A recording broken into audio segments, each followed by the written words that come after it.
Shalom.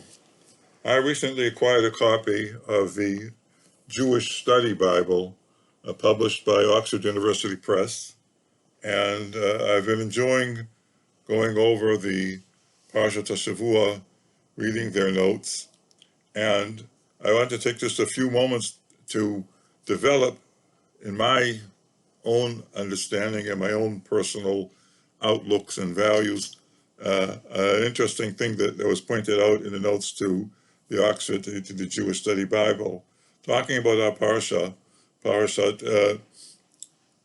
Vayera. They point out where I think we're all aware of the contrast between Abraham and his cousin Lot. So many good qualities are manifest in Abraham and quite the opposite usually in Lot. But there's one thing which I point out at the end in which Lot is successful and Abraham fails. And that's in saving some of these five sinful cities in the area of the Dead Sea, Sodom and Gemmoroh, Mitzar, and others. We all know Abraham's very humble, meek, measured, restrained attempt to sort of negotiate kaviyachol with God to save these cities if they would have a minimum number of righteous people. And when it turns out that they didn't even have 10, then Abraham retreated. He gave up. Abraham shav limkomo. He retreated, he gave up, and Sodom and Gomorrah were destroyed. On the other hand, when Lot is being escorted or hurried out of the Sodom by the angels, and apparently he's just not in shape to run all that far, and he's distressed and so on. So he says, there's this town called Mitzar, and let me stay there and be saved there. And even though apparently Mitzar was on the hit list of the angels, it was also a town that was very full of sinful people, or many sinful people. They agreed, and Lot stayed in Mitzar, and Mitzar was not destroyed. Let's just look for a minute at the arguments of each to have the cities in mind saved. Abraham's argument is based on the principle, which I don't know where it comes from, but it's certainly become deeply rooted, so deeply entrenched in run-of-the-mill standard normal Jewish thought that I wouldn't even want to try to attack it. I would just raise a few questions, and that is the idea that a community that is laden with sins, which has so much evil going on there, can be saved b'zchut tzadikim, because of the righteous people that are there. And the question is, at least in this discussion and other places, how many do we need? Do we need 50 or a minimum of 10 or 36, or maybe even just one tzaddik can save an entire generation? But that's the reasoning. And this reasoning failed l'chora because in Sodom they didn't have the minimum of even 10 righteous people. Whereas Lot's reasoning, basing myself now on Rashi and the Midrashim that Rashi brings, is that Mitzar had simply much less of a list of a criminal file, much less sins on its record than the other places. Mitzar in Hebrew means something like small, tiny, minimal, like Mitzar from the same root that with some consonant transformations that you have in Aramaic, Zair and Pin, the small visage, or in Arabic, Zarir, small, young. So it's Mitzar, and Rashi says it was a relatively new city. It was not as old as Sodom and Gomorrah, so it hadn't had enough time to build up the necessary minimum quantity of sins to deserve this destruction, and maybe it has less people too.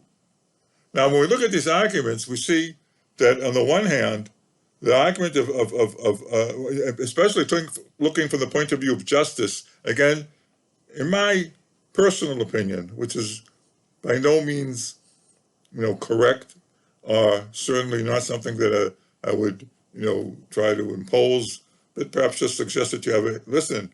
What is the reasoning, basing itself on justice, that an entire community of extremely sinful people can be spared because there happen to be 10 righteous people within them?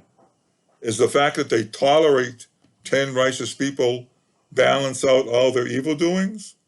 Or is it just some sort of mystical property among hovering over or inherent in these 10 people that's a sort of shield or iron dome for the community against the divine wrath? I don't get it. On the other hand, Lot's argument, it makes a lot of sense in terms of justice. You need to have, a certain amount of sins, of crimes on your record deserve a hard punishment. We know even in the criminal justice system that second convictions, third convictions lead to more severe penalties. So on the face of it, Lot's argument makes much more sense in terms of divine justice. And let me just say here that in the end, it worked. In other words, Lot's prayer was answered, which indicates to me that his argument was sound in the eyes of the Lord and reflects how divine justice operates. Whereas with Abraham, we don't know. We never got to that point. It could be that if there were 10 people, the answer would have been, well, 10 people is good, but I can't wipe their record clean because of this. We don't know, but I'm just saying that, and again, just one last thing that to say that Abraham was sort of taking a tack that doesn't make much sense or doesn't seem to jive with other value systems is not irreligious or sanctimonious. For instance, when Abraham twice, after told the local ruler, that Sarah was his sister and didn't say she was his wife, he did it in Egypt, and though he got out, he was saved, and he got out of there with a lot of wealth. He did it again with the Plishtim. And the Ramban is, no one can accuse him of being less of a Mammon than anyone else. The Ramban says, I just can't agree with this. I know it's Avram Avinu, and I know the Torah doesn't sanction him or criticize him openly, but this was wrong. So I'm not saying this was wrong. I'm just saying that, as the saying goes in English, the proof of the pudding is in the eating.